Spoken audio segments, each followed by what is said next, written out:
ప్రజల గుండె చప్పుడులో నుంచి పుట్టిన పార్టీయే తెలుగుదేశం పార్టీ అని తెలుగుదేశం పార్టీ రాష్ట్ర అధికార ప్రతినిధి పిఠాపురం మాజీ ఎమ్మెల్యే వర్మ తెలియజేశారు. పార్టీ 43వ ఆవిర్భావ దినోత్సవం పిఠాపురంలో ఘనంగా నిర్వహించారు.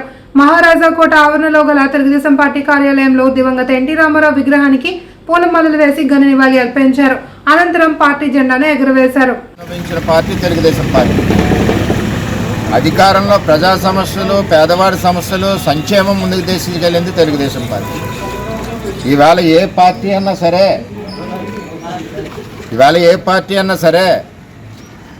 అన్న ఎన్టీ రామారావు గారు నిర్మాణం చేసిన తెలుగుదేశం పార్టీ యొక్క పథకాలు కాపీ కొట్టారు తప్పితే తెలుగుదేశం పార్టీ ఎప్పుడు కూడా వేరొకరు పథకాలు కాపీ కొట్టిన బాపత ఎక్కడా లేదని చెప్పి నేను తెలియజేస్తా ఉన్నాను. ఇవాళ రామారావు గారు ఇవాళ మొట్టమొదటి పెన్షన్ ఇచ్చింది అన్న ఎన్టీ రామారావు గారు. ₹2 బియ్యం ఇచ్చింది అన్న ఎన్టీ రామారావు గారు.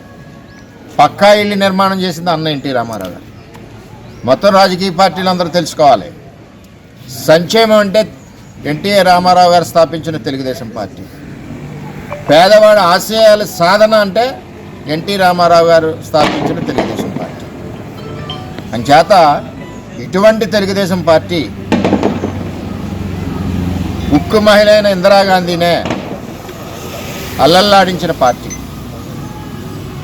నిర్దాక్షిణ్యంగా మన రామారావు గారిని దించేస్తే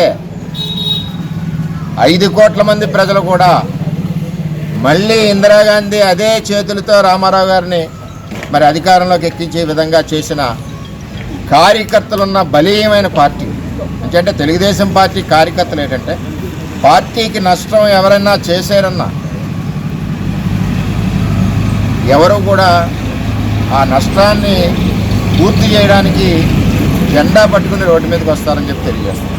అటువంటి పునాదులు బలంగా ఉన్న పార్టీ తెలుగుదేశం పార్టీని మరి రామారావు గారి తర్వాత చంద్రబాబు నాయుడు గారు కూడా అభివృద్ధి చేయాలి, రాష్ట్రాన్ని ముందుకు తీసుకెళ్లాలని చెప్పి శ్రమపడి అటు ఒక నగరం సైబరాబాద్ నగరం కానివ్వండి, అదేవిధంగా బోల్డ్ సంక్షేమ పథకాలు కానివ్వండి, ఐటీ సెక్టర్ కానివ్వండి, ఇంజనీరింగ్ కాలేజీలు కానివ్వండి, చెప్పుకోకపోతే సమయం సరిపోదు. ఆ విధంగా తెలుగుదేశం పార్టీని బలంగా తీసుకుని వెళ్ళారు. మరి ఈరోజు కూటమిలో ముఖ్యమంత్రిగా ఉండి రాష్ట్రాన్ని అభివృద్ధి పదంలో నడిపించే పరిస్థితుల్లో చంద్రబాబు నాయుడు గారు ఉన్నారు. ఇంకొక పక్క నాణానికి రెండవ సైడ్ లోకేష్ గారు 2008 నుంచి కూడా ప్రత్యక్ష రాజకీయాల్లోకి ప్రవేశించారు.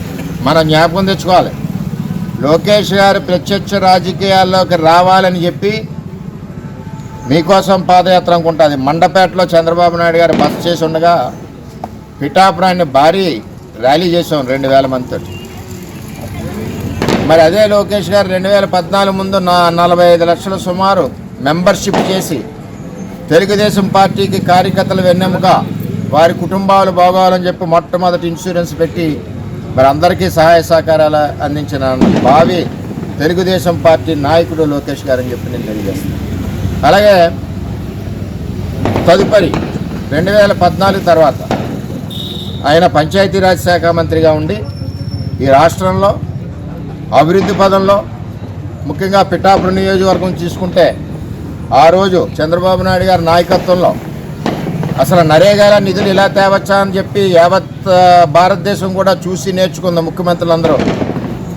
ఆ విధంగా నిధులు తీసుకొచ్చి మరి నారా లోకేష్ గారు 75% ఈ రాష్ట్రంలో కాదు, మన పిఠాపురంలో కాదు, ఏ గ్రామంలో 75% మనం ఒక మాట ఇచ్చామప్పుడు 2014లో ఆడబడుచుక కాలికి మట్టవకుండా రోడ్లు వేస్తామని మనం తెలియజేశాం. దాని ప్రకారమే నారా లోకేష్ గారు అన్ని గ్రామాల్లో కూడా మరి నరేగా ద్వారా రోడ్లు వేశారు. ఇంకా ఉన్నాయి, ఇప్పుడు కూటమి ప్రభుత్వంలో కూడా మిగిలిన అన్నీ కూడా అవి పరిస్థితి ఉంది. మరి అదేవిధంగా ముందుకు నడుస్తుంది. అటువంటి నారా లోకేష్ గారు ఈరోజు 1 కోటి సభ్యత్వాలు చేశారు తెలుగుదేశం పార్టీ మెంబర్స్. 1 కోటి సభ్యత్వాలు గల ఏకైక పార్టీ ఈ దేశంలోనే కాకుండా ప్రపంచంలో తెలుగుదేశం పార్టీ అని చెప్పి నేను తెలియజేస్తా ఉన్నాను.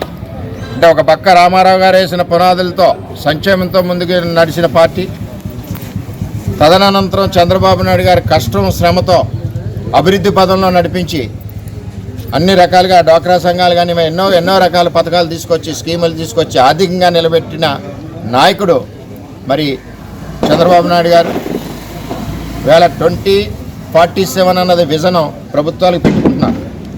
ఈరోజు తెలుగుదేశం పార్టీకి కూడా ఈ ఆవిర్భావ దినోత్సవ సందర్భంగా ఒక కార్యకర్తగా నేను పార్టీని కూడా రిక్వెస్ట్ చేస్తున్నాను. పార్టీలో క్రమశిక్షణ ఉన్న సైనికుడిగా ఈ పార్టీకి కూడా 2047 అన్నది పెట్టవలసిన బాధ్యత ఉంది.